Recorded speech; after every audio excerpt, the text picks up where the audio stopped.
Hello दोस्तों, आज की कहानी है अय्याज जिस्म का भाग 85। समय कुछ ऐसा था कि कुछ लोग जाग रहे थे और कुछ वेटिंग हॉल में बैठे बैठे सो रहे थे। रंजीत को होश आते समय उसके पास यामिनी और वनिता बैठी हुई थी। इसके पहले रंजीत की ओर देखते हुए अभय और उसकी प्रेम कहानी की बातें कर रहे थे। रंजीत को आंखें खोलते हुए यामिनी देख लेती है।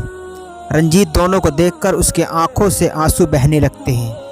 वनिता भी अपने भैया को रोता देख वह भी रोने लगती है। वनिता रोते हुए रंजीत के हाथ को, जिसमें सिरिंज लगा हुआ था, उसे थपथपाती रहती है। उसे रोने से मना करने का संकेत देती रहती है। यामिनी बाहर वेटिंग हॉल में जाकर सबको रंजीत के होश में आने की खबर दे देती है। सभी लोग रंजीत के बेड पर आ जाते हैं। रंजीत सभी की ओर देखता है। मालती और उसका पति, जो रंजीत के लिए अनजान था, पर वह समझ जाता है। उन दोनों की ओर रंजीत देख रहा था जैसे वह उनका गुनहगार हो और आंखों से माफ़ करने की याचना कर रहा हो। वनिता अपने भैया से पूछती है, भैया अभी आप कैसे महसूस कर रहे हैं? रंजीत उसकी बात सुनकर सर हिलाकर ठीक हूँ कहकर जवाब देता है और मालती और उसके पति की तरफ देखकर कहता है, मालती मुझे आश्चर्य हो रहा है, एक मुजरिम और पापी को देखने मुंबई से यहाँ आ गए। मालती कहती है, रंजीत जी छोड़िए पुरानी बातों को, हमने एफआईआर वापस ले लिया है और तुम्हें मेरे पति के कहने से मैंने माफ़ कर दिया है। यही बात आप सुन नहीं पाए और आपके साथ हादसा हो गया। रंजीत रोते हुए कहता है, मालती मुझे जो दुख और गम इस बात का है कि मेरी उस गलती के कारण तुम कभी माँ नहीं बन सकती। यही सोच कर मैं अपने आप में नहीं रहा और तुम्हारी बात सुनते ही एक छत पर पहुंच गया। मालती कहती है, इसका भी हल मेरे पति ने निकाल लिया। हम IVF प्रणाली को एडॉप्ट कर लिया है और अभी मेरा 4था महीना चल रहा है। मालती का पति कहता है, रंजीत साहब, ऊपर वाले के खाते में हर इंसान का हिसाब किताब लिखा हुआ है। वह इंसान के सभी अच्छे बुरे का प्रतिफल देता है। अच्छे के लिए रिवार्ड और बुरे के लिए सज़ा देता है। 2 महीने पहले हमने बेंगलुरु में आर्ट ऑफ लिविंग में श्री श्री रविशंकर जी को सुना। तब से हम बदल गए कि किसी दूसरे इंसान से रंजिश उतार लेने से सच्ची मन की शांति नहीं मिलती।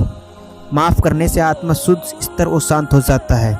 हम लोग आपको मानसिक रूप से फ्री करना चाहते थे, इसलिए दिल्ली से मिलने आए थे, लेकिन आपसे मुलाकात नहीं हुई और फ़ोन पर बात करने के दौरान जब हमें आपके हादसे के बारे में पता चला तो हमसे रहा नहीं गया और देखने चले आए। रंजीत उनकी बातें सुनकर धन्य हो गया। वह फपक कर रो पड़ता है।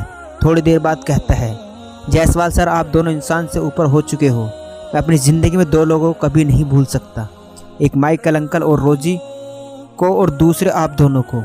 आप लोग मेरे लिए एक मिसाल हो। मैं अपने बाकी की ज़िंदगी अच्छे कामों को करते प्रायश्चित करूँगा। उस दौरान ईश्वर मुझे जो भी सज़ा देगा उसे भुगतूंगा। मालती कहती है, रंजीत जी, हमारा दिल्ली से आना सफल हो गया। अब हम आगे एक दोस्त की तरह रहेंगे। जब भी आप अपने सुख दुख में बुलाओगे, हम हाजिर हो जाएंगे। कल किसी भी समय हम लोग दिल्ली वापस चले जाएंगे। रंजीत, मालती और उसके पति से बात कर लेने के बाद उसे चित्रा और बच्चे की याद आती है। वह संध्या से पूछते हैं, संध्या, मेरा बेटा और चित्रा कहाँ है? रंजीत की बात सुनकर सभी लोग चौंक पड़ते हैं क्योंकि चित्रा की डिलीवरी के पहले ही रंजीत घायल होकर एडमिट हो गया था, तो उसे कैसे पता चला कि उसे बेटा हुआ है। कुछ लोग सोचते हैं कि शायद अंदाजे से कह रहे होंगे। संध्या, यामिनी और चित्रा उस बच्चे को लाने के लिए कहते हैं। यामिनी उन्हें लेने चली जाती है। संध्या यूं ही पूछ लेती है, रंजीत सर, आपको कैसे मालूम कि आपको बेटा हुआ है? रंजीत कहता है, मुझे मेरे सपने में माइकल अंकल, प्रियंका और राजेश से मेरी जान बचाई और मुझे बेटे होने की खुशी में बधाई दी। विनय पूछता है, प्रियंका सिंधे और राजेश वागले? रंजीत, हाँ, यही दोनों मुझे मारना चाहते थे। विनय कहते हैं, लेकिन रंजीत सर, ये दोनों तो मर चुके हैं। अभी 10-15 दिन पहले वागले ने सुसाइड कर लिया और प्रियंका को राजेश ने पहले ही मार दिया था। रंजीत कहते हैं, हाँ, जिस दिन आलोक और मालती से फ़ोन पर बात करते करते छत की सीढ़ियों किसी अजीब ताकत के जरिए चढ़ता चला गया, जैसे मुझे ऊपर जाने के लिए कोई प्रोत्साहित कर रहा हो। अभी मेरी बात मालती से ख़त्म भी नहीं हो पाई थी कि मैं छत पर पहुँच गया। छत में प्रियंका और राजेश छत की पैरापेट वाल पर बैठे हुए थे। शायद मेरी इस बात पर आप लोग विश्वास नहीं करोगे, वो मुझे बुला रहे थे।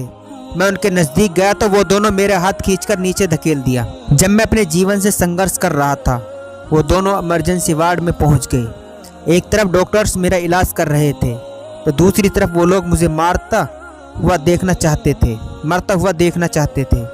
उसी समय वार्ड में माइकल अंकल आ जाते हैं और मुझे बेटा होने की बधाई देकर दोनों को अपने साथ लेकर चले जाते हैं। कहते हुए रंजीत रोने लगता है। रंजीत की बातों पर किसी को विश्वास नहीं हो रहा था, पर सच्चाई यह थी कि रंजीत की जान बचाई गई और चित्रा को बेटा ही हुआ था, जिसकी खबर उसे पहले ही लग गई थी। थोड़ी देर बाद यामिनी चित्रा और उसके बच्चे को लेकर आ जाते हैं। चित्रा रंजीत की हालत देखकर रोने लगती है। यामिनी बच्चे को अपने गोद में लेकर रंजीत को दिखाती है। रंजीत लेटे हुए अपने बेटे को देखता है। इतनी देर बाद रंजीत के चेहरे में मुस्कान आ जाती है। रंजीत यामिनी से कहता है, यामिनी इसका माथा मेरे होठों से टच कराओ, मैं किस करना चाहता हूँ। बच्चा सोया हुआ था। यामिनी वैसे ही करती है। रंजीत उसे किस करता है। एक पिता होने के नाते जो खुशी होती है उसके चलते रंजीत की आंखें गीली हो जाती हैं। तभी एक नर्स अपने हाथ में एक इंजेक्शन पकड़े हुए आती है और कहती है, आप लोग अब पेशेंट को आराम करने दीजिए, जाकर आराम कीजिए, बाकी बातें सुबह कर लीजिए, निकलिए निकलिए, आराम करने दीजिए। कहते हुए आईवी बोतल में इंजेक्ट कर देती है। चित्रा यामिनी से अपने बच्चे को लेकर रंजीत की तरफ देखते हुए बाहर निकल जाती है। अजीत के अलावा बाकी सभी लोग निकल जाते हैं। दूसरे दिन सुबह 5 बजे चित्रा की सहेली स्वाति अहमदाबाद से देहरादून आ जाती है। स्वाति यामिनी के कांटेक्ट में थी। वह सीधे कार्तिक लॉज में आ जाती है। सुबह 7 बजे के आसपास रंजीत के मोबाइल में एक फ़ोन आता है। रंजीत का मोबाइल अजीत के पास था, जिसे उसने रात को ही ऑन किया था। क्या होगा आगे जानने के लिए कहानी का अगला भाग जरूर देखें। दोस्तों, ये था अय्याज जिस्म का भाग 85। दोस्तों, कहानी अच्छी लगी हो तो चैनल को सब्सक्राइब करना ना भूलें।